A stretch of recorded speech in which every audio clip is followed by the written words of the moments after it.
ఒకసారి సువార్తకి ఒక ఊరిలో సువార్త చేస్తున్న పిల్లలు ఆ చర్చికి ఆదివారం చెప్పడానికి నాకు ఆ చర్చి అప్పగించారు. నా వాక్యం బాగుందని వాళ్ళ చర్చిలో వాక్యం చెప్పడానికి నాకు అప్పగించినప్పుడు ప్రతి ఆదివారం వెళ్ళి ఆ చర్చిలో వాక్యం చెప్తూ ఉండేటండి. ఒక ఆదివారం ఆ ఊరిలో చర్చి తలుపులు తీశాను. తీయంగాలనే ఒక చిన్న బట్టల మూట, చిన్న గ్యాస్ స్టవ్, 2 వంట పాత్రలు ఉన్నాయి. నేను వెంటనే ఈ ఎవరి అమ్మ అంటే ఒక వృద్ధురాలు వచ్చి, అయ్యా నాయ్యా కొద్దిగా టైం ఇస్తే నేను తీసుకెళ్ళిపోతాను. అమ్మ ఈ వృద్ధాప్యలో నువ్వు ఇలా రావటం ఏంటి, నీ కొడుకులు లేరా అన్నప్పుడు నా కొడుకు చనిపోయాడయ్యా అనింది. అమ్మ ఎలా అన్నాను. అప్పుడు చెప్పింది ఎలా చనిపోయాడంటే, అయ్యా నా కొడుకు, కోడలు, నేను, నా మనవడు మనవరాలు మొత్తం బాగున్నామయ్యా.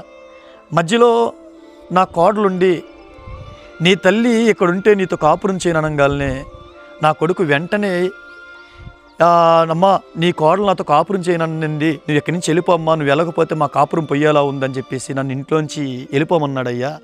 అప్పుడు నేను నా కొడుకు కోడలు బాగుంటాం కావాలని చెప్పేసి నా సామాను తీసుకుని వచ్చేసానయ్యా అనింది. ఇప్పుడు ఈ పనికి మాలోడు ఒకటి గ్రహించాల.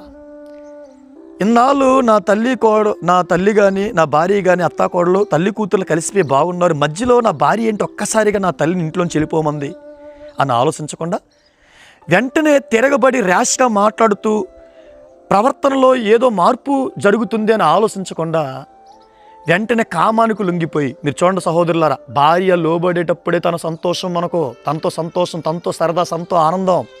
లోబడకుండా తిరగబడి దూషిస్తూ ప్రవర్తన రాంగ్ స్టెప్పులో ఉండి నీకు లోబడకుండా ఏరే విధంగా ఉన్నా నేను ఏలుకోవాలంటే నీ నాశనాన్ని మీరే ఉత్తరవాదులు అవుతారు. ఆలోచించండి.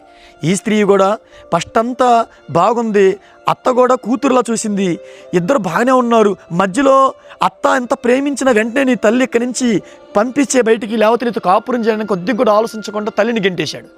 అసలు ఎందుకు గెంటేశాడు? భార్య నల్ల కదా ఎంత బాగా ప్రేమిస్తుంది ఆ తల్లి, అవసరమైతే నువ్వు వెళ్ళిపో అంటే భర్త మీద నిజంగా ప్రేమ అయితే నా తప్పు క్షమించండి నేను ఇలా అన్ను అనేది. కానీ ఇక్కడ ఏం జరిగింది, తను రాంగ్ స్టెప్పులో ఉన్నా కానీ కామానికి రాత్రి వేళ పడక సుఖం ఎక్కడ పోయిద్దని చెప్పేసి తల్లిని గెదిమేశాడు. ఆ తర్వాత ఏం జరిగింది తెలుసా? అసలు ఈ విషయం ఏంటి తెలుసా? అవతల వీధిలో కుర్రోడితో అక్రమ సంబంధం కలిగి ఉంది. ఆ విషయం వీడు తెలుసుకోకుండా నీతో కాపురం చేయని నీ తల్లిని గెదిమేసి, ఎందుకంటే ఏమి ఎక్కడ కనిపెట్టేసిద్దో నా భర్తకు తెలిసిపోతే ఆ తర్వాత ఏమైద్దని చెప్పేసి తల్లిని గెదిమేపిచ్చేసింది.